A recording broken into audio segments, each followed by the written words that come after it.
that are facing must-win games already. So our first game is called Panic or Patience. Joe Burrow and the Bengals, a shocking home loss to the Patriots. They play Kansas City this week. Hawk, panic or patience? As much as this pains me for Bengals Nation, Who Dey Nation, I am going with panic because I don't like this video that you're looking at right now. Now look, Joe Burrow typically does start slow for the season. The Bengals have started slow under Joe Burrow's watch. But when you're looking at this video, it's clearly that his throwing hand is bothering him. And as it said online, either that is the heaviest Gatorade bottle on planet Earth, or there is something wrong with his hand. There's something wrong that's not looking good for Cincinnati. Remember that he had the surgery on it during last year when he hurt it, and so he is still in the recovery phase. There have been some questions about just how healthy he was. I always say this. If you're injured, ask a doctor for help. If you can't find a doctor, ask a football player, because you guys know this stuff better than anybody.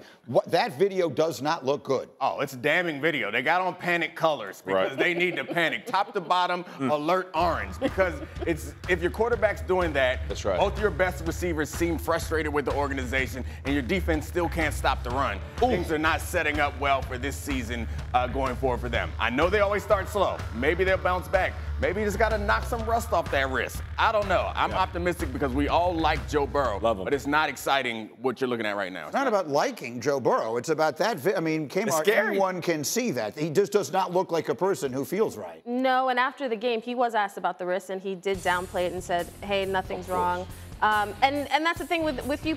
You guys know this. You always lie to us. You always downplay stuff. And we're taught. We're trained. You're trained to lie to reporters. Now, I think that's part of the problem. We have visual evidence that he's in some sort of discomfort. Now, here's some context reasons for just to pump the brakes a little. There was no T. Higgins, right? Jamar Chase missed most of camp with this contract saga. He just returned to practice last week. And Joe obviously is coming back from this wrist. And they are 1-8 under Joe Burrow to start the season in weeks 1 and 2. So I'm going to give it till next week. Here's why you panic.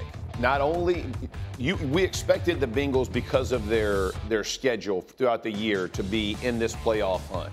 When they go to play New England, the way that New England attacked them and dominated them meant Burrow is going to sit on the sideline, get cold. His receivers don't get cold because they're going to be watching a lot of football. That's going to be typical for the season, right? Because they have not done a good job stopping a run. The problem is you got to go score quick. That means you got to drive the ball down the field. That means you got to make big plays, explosive plays. That's going to be a major concern if you got issues. And that coincides with like what happened in the game. He had a problem pushing the ball down the field. Like he was making decisions he doesn't typically make, which is the throws were there, but for whatever reason, he didn't feel confident shooting it down the field. The one piece of potential optimism is that New England defense is really, really good. They're not going to play a lot of defenses that good. That doesn't change the fact that Joe Burrow's swinging his wrist around. They may be good. I mean, I've had a lot of people up here telling me they're going to have the first pick in the draft. So, I mean, they may be good. They're not the 85 Bears. And the Bengals couldn't get anything done against them. There's real cause for concern because of the hand. It's easy to see. Let's talk about another quarterback who didn't look right.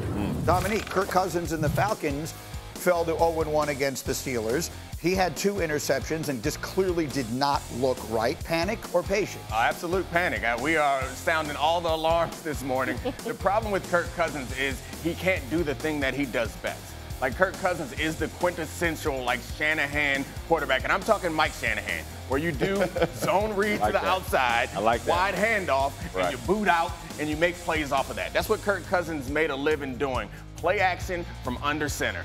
He can't move because of his Achilles, it seems, and they did not do any of that. You don't go get Kirk Cousins and not do that at all. Yeah. Let me just say this, add on to that. They played into Pittsburgh's hands. The style Pittsburgh wanted to play, and the problem with Kirk Cousins is when you have a spot on the field and there are too many good rushers in the NFL, and the Falcons' offensive line is built under Arthur Smith, who was their form, to go forward, not to go backwards. T.J. Watt lit them up from the first play. And the problem is when you don't have a quarterback that you're rolling, we used to call it QB waggle. Move him off his spot at least a yard or 2. So that's that one. We were going to do Daniel Jones, but we're just going to skip over that in the interest of time. I think it's quite clear everyone there is panicked. In fact, a lot of the Giant fans I know have passed over panic and gone all the way to apathy, which is a bad place to be 1 week into the season. And then there's Aaron. Kmart? Yes. Aaron Rodgers and the Jets falling to an ugly 0-1 against a very good San Francisco team. Panic or patience? Let me be the voice of reason here. I'm going to say patience. You know why? Because I was at least encouraged by their performance. Now, granted, the defense, that's a whole other story. But the connection between Aaron Rodgers and Garrett Wilson, Brees is still a beast. And Mike Williams played a little bit, but they expect to get him more involved in this offense as a number 2. So played a very little bit. He played an astonishingly little bit. He played only slightly more than Hassan Reddick. He's leading They fell to 0-1. They fell to 0-1. That's a steep fall. That's a steep so, step down. I may have been, I will acknowledge, that working on very little sleep, I may have been a tad upset yesterday. Maybe. Aaron Rodgers went on McAfee yesterday as usual, and he had these thoughts on the Jets' performance and outlook. We all got to play a little bit better, but I think it was a good test for us to see where we're at, and that we're going to be a team that's going to ascend throughout the season. We didn't play good enough last night. No excuses, but come along for the ride. Don't unless if you want to jump off now, jump off, but then don't come back. Yeah, Greeny, you want to jump off? Jump I'm not jumping off. I've been on my 57 years. I'm glued on. I don't have the ability to jump off. But you made an interesting. I was reading your notes, and you made an interesting observation in your notes. He feels like the coach of the team, and it's rare that quarterbacks ever say anything worth listening to or have such a big platform for an extended period of time regularly. And it feels like, and it's not new, the way that he feels is how this organization is going to feel. And he didn't do the spelling of relax, but he essentially said R-E-L-A-X, which is encouraging to the guys out there. We'll see if he's able to continue that confidence, but there's going to have some success to it. And Hawk made the example earlier. We were talking about Kirk Cousins, about them being on the lunch menu. With them, they're a little bit on the lunch menu because of his Achilles, but they still got some market price items on there. We saw it when he started throwing down the middle. We don't know what the price tag is on that arm, and he's still got it. And that's the point that where I'm pushing patience, because when I watched this game, it seemed like a team who was getting acclimated to having a incredible quarterback with incredible arm talent and an offensive line that can protect them. There were moments where Aaron Rodgers broke the pocket. Look at this throw to Lazard. I mean, any receiver, you don't even have to be NFL caliber to make this catch. Like, there's nothing the defensive back could do in this moment. And for these receivers, there were moments when Aaron Rodgers would break the pocket, and they looked like they weren't accustomed to helping him find a throwing lane. Now, it might seem rudimentary to say, yeah, it's a scramble drill, but not if you're not used to your quarterback having 4 and 5 seconds to throw the football. So it's going to take time for them to get used to this and continue to build on what Aaron Rodgers brings. Hawk uses the word acclimated. This is year 2, but it's really year 1 of these Aaron Rodgers Jets. They are getting used to each other. And keep in mind, he didn't do anything in the preseason.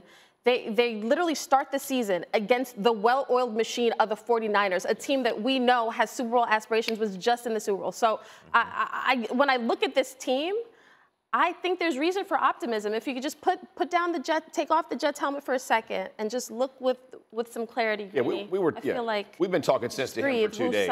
This defense is not going to get bludgeoned like they did by the 49ers. It was a great game plan, executed to perfection. That won't continue to happen. Salah, he will get them right on that side of the ball. And Aaron Rodgers, the only thing that's concerning for Aaron Rodgers is being 40 years old, sitting in the pocket without motion. We talked about it yesterday. Without all the bells and whistles that every offense runs now, because that's what Aaron wants. He wants to be able to see it and then go make those receivers. If that's the case, those receivers have to be on the exact same page of what the quarterback is wanting. If there's such thing as a good loss, this was a good loss for them. But I do think they need to react to it in a way. No, I'm serious. They gave up 180 yards rushing. Jordan Mason became a superstar running the ball against what's supposed to be an elite defense. How was this a good loss? Who knows Salah's defense better than Shanahan? Who knows the holes, the blind spots, and how to beat it better than Shanahan? I do think it's a little bit of an anomaly, and you won't see that throughout the season. It's a measuring stick game. They could have started the season with 4 bad teams and thought they were great. They got slapped in the face. And they go back to the drawing board and address their game plan and address getting pushed around. And let's not forget, you didn't even want him to make the trip. You wanted him to sit in your house with you. He's healthy. And at least he went out Why does it feel like we're talking him off the ledge? He got the rust We are. We literally are doing that. So again, Aaron is on with McAfee yesterday, and I'm told my name came up. Go ahead, let's watch it.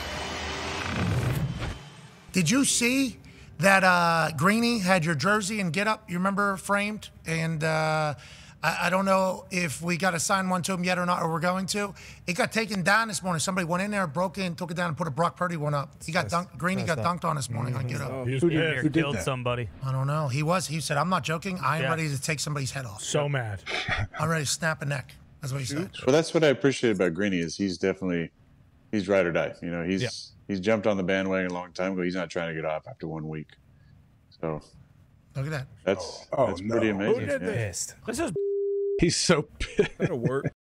To be clear, I was born on the bandwagon. It was done. But that was, so a terrible thing was done. Yes. But I'm delighted to be able to tell you all, we did an investigation. I brought in my hero, Olivia Benson, and she investigated this for me. That's an SVU reference for all of you who know. Yes. And we figured out that it was Brandon who did it yesterday. Look at this. That's Brandon, our stage manager, who parenthetically is a Jet fan from Long Island, who swapped out the Rodgers jersey for Brock Purdy. So that to me, I mean, what do you think? No, Brandon had to be put up to that. Yeah. I mean, I know Brandon well enough to know that there's somebody else deeper behind us. Exactly. I'm not letting my man Brandon take the fall. Deep state stuff, bro. Deep state. Deep state. Purdy's jersey was there already. Go ahead. Brandon has one job to do today and one job only, and that is that the Aaron jersey will be returned to its rightful place. Thank goodness.